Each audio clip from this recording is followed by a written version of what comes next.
Teacher talking sports, what it does, what it do, how we living. This weekend will be the final set of regular season games.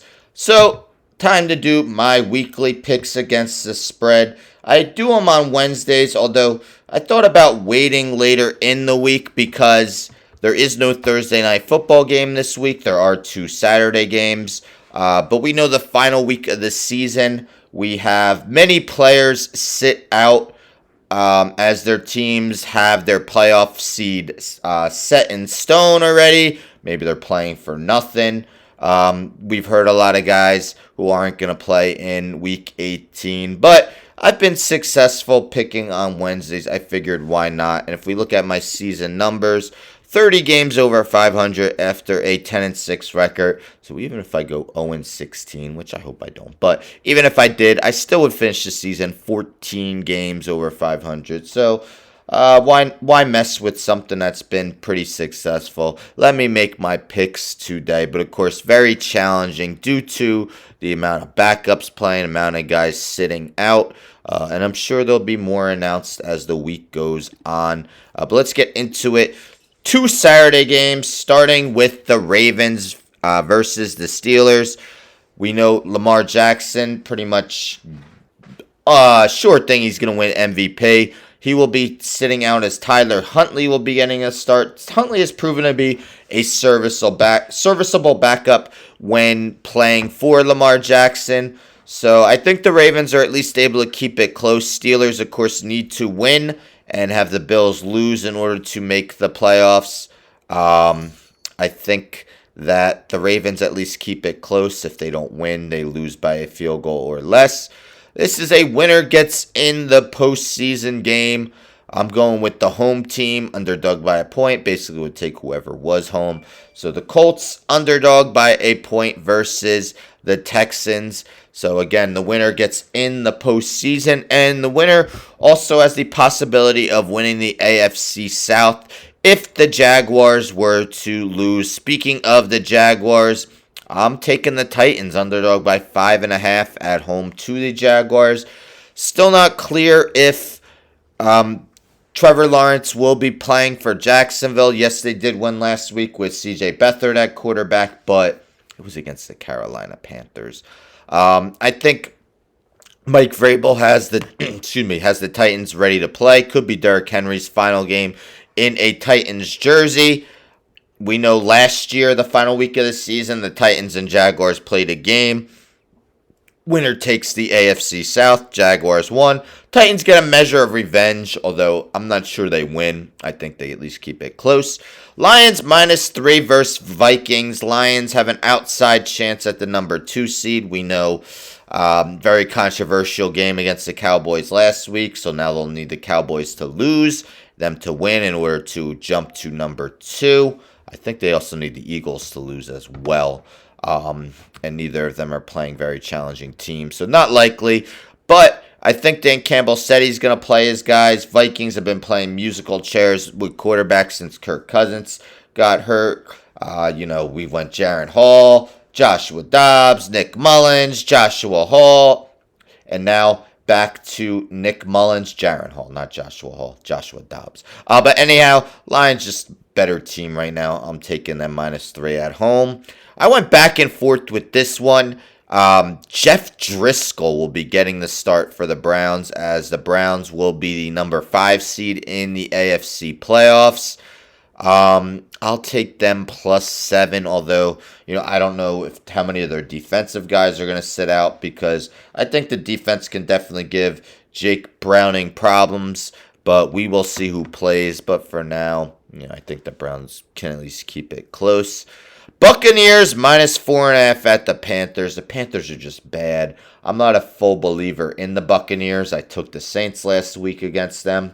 Saints easily prevailed, but the Panthers just look awful. Buccaneers win. They are the NFC South champs and the 4 seed in the NFC playoffs.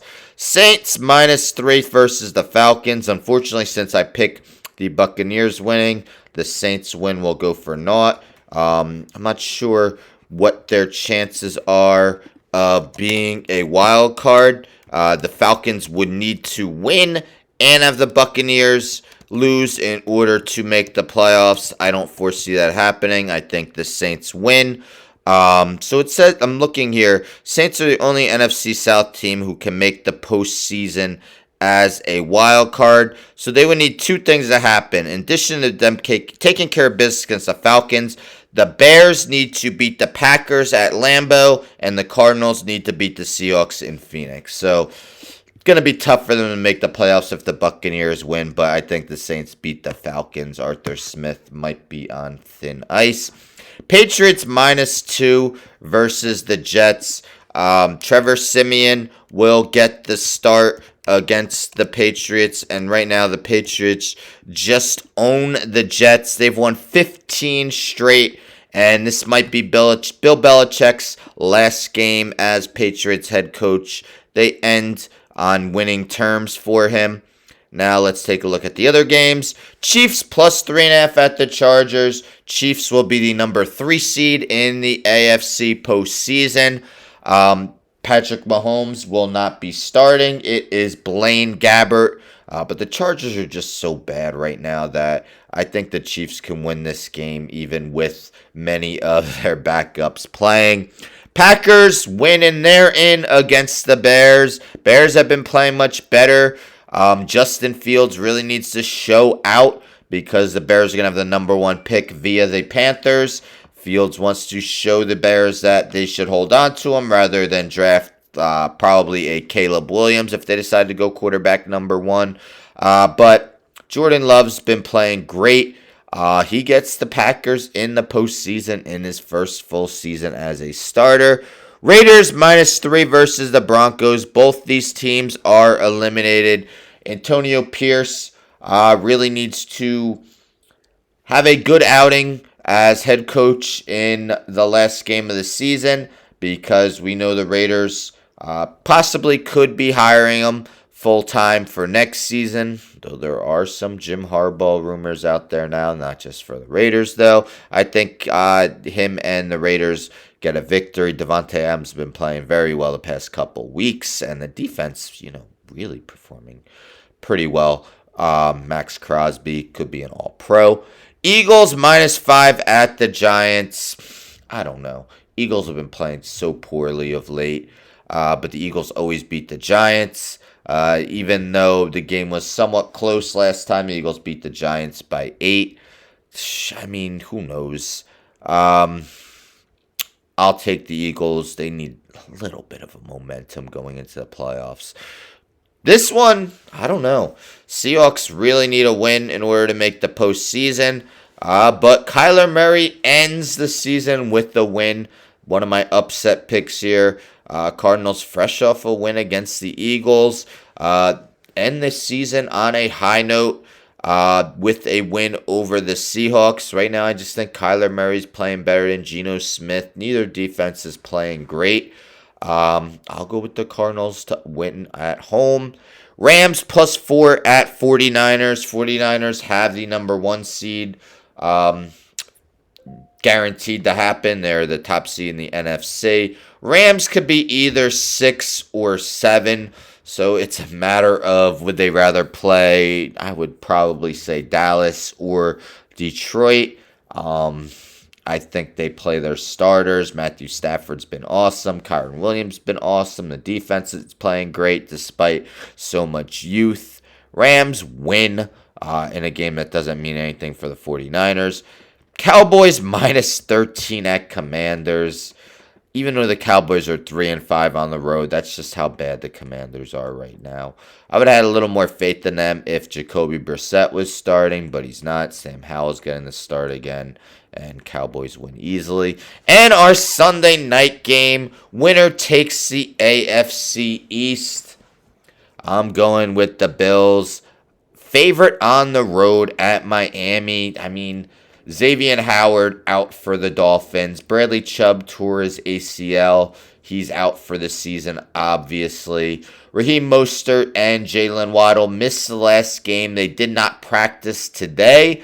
Unclear if whether they'll be in the lineup come Sunday. Just too many injury issues. Bills ending the season on a high note. They continue that with a win. Of course, if they lose, it's no guarantee they make the playoffs. But I think they win this game and take the AFC East. So those are my Week 18 picks. I put Week 17 for both of them.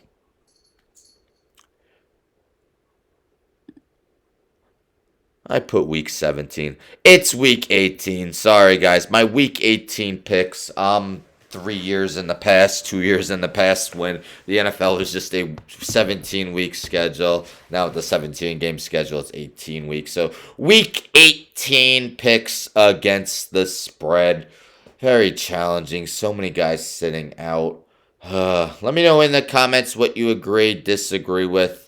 I'm hoping for at least like a 500 record for the year and 30 games over 500. But we will see. Still exciting as there are a lot of postseason implications on the line this final week of the NFL season. Anyhow, don't forget to subscribe. Tell a friend, tell a friend, and tell a friend to subscribe. Like the video, share the video, hit the bell for notifications. I'm out.